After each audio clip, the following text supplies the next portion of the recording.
Paz, Senhor Jesus, hoje eu quero ler com vocês Isaías capítulo 12, versículo 2, que diz: Eis que Deus é a minha salvação, confiarei e não temerei, porque o Senhor Deus é a minha força e o meu cântico. Ele se tornou a minha salvação. Sabe, eu acho incrível porque quem escreve isso é Isaías. Isaías, o qual viu o Senhor, o qual que quando olhou para o Senhor disse: Ai de mim, porque sou homem de lábios impuros que vive em uma sociedade de lábios impuros. E eu acho essa história de Isaías fantástica, que diz que um anjo veio com uma brasa do altar e com uma tenaz tocou a sua boca e ele foi purificado. E o Senhor disse: A quem enviarei? E Isaías disse: Eis-me aqui, Senhor. Eu acho essa história fantástica, porque o Isaías que reconheceu o próprio erro, estava dizendo: Senhor, eu creio que se o Senhor me purificou, realmente eu estou purificado. É o Isaías que disse: Eu vivo em um povo que não merece ver a face do Senhor. Eu acho fantástico que essa afirmação que Isaías faz aqui no capítulo 12, no versículo 2, que ele diz: Deus é a minha salvação. Sabe, é importante entendermos isso, que quando colocamos Deus como centro, colocamos Deus como a primeira coisa e a mais importante nas nossas vidas, nós vamos adquirir bênçãos do Senhor. Porque a Bíblia vai dizer que buscar em primeiro lugar o reino dos céus e as demais coisas se acrescentarão.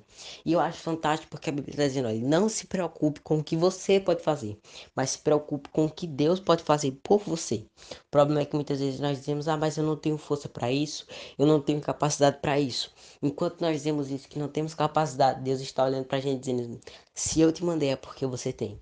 Porque Deus nos conhece melhor do que nós mesmos. Sabe, Deus manda coisas que para nós parecem ser impossíveis, mas para Deus nada é impossível. Se Ele deu uma missão exata para uma pessoa exata, para uma pessoa determinada, então ele tem um propósito, sabe que aquela pessoa pode cumprir, porque ele não vai nos dar nada do que não possamos aguentar. Mas nós temos que entender isso, entender que o Senhor nos dá a medida certa do que aguentamos, nem mais, nem menos. Ele nos mostra que somos capazes por meio dele. O problema é que tem muita gente pelo mundo afora querendo ser mais forte que Deus, querendo vencer Deus no braço e olha, se você é uma dessas pessoas, deixa eu só te dizer uma coisa, você vai quebrar a cara. Porque Deus não pode ser comparado a homem nenhum. Porque Deus é muito maior. Sabe, pessoas que tentaram se comparar a Deus se deram mal. Nós vamos ter a história de Nabucodonosor, onde disse: Eu fundei isso, eu sou meu Deus. E Deus castiga ele para viver como animal selvagem por um determinado tempo. E sabe, não brinque com Deus. Deus quer fazer coisas boas na sua vida. Mas ao momento que você desrespeita Deus, maltrata Deus, Ele não é obrigado a te dar essas bênçãos que Ele queria dar para você. A partir do momento que você magoa Deus, a partir do momento que você fica longe do Senhor, muitas vezes fere o caminho. E a palavra vai dizer que a pior coisa que existe é ferir o espírito, é difamar o espírito. Se você fizer umas coisas dessas e ainda quiser receber bênção do Senhor, eu acho que você precisa primeiro pedir perdão, reconhecer o seu erro, como Isaías fez. Como Isaías disse: Ai de mim. Isaías disse: Ai. Eu imagino Isaías pensando: agora eu vou morrer. Agora é minha hora de partida e agora não deu tempo nem de eu me despedir dos meus parentes.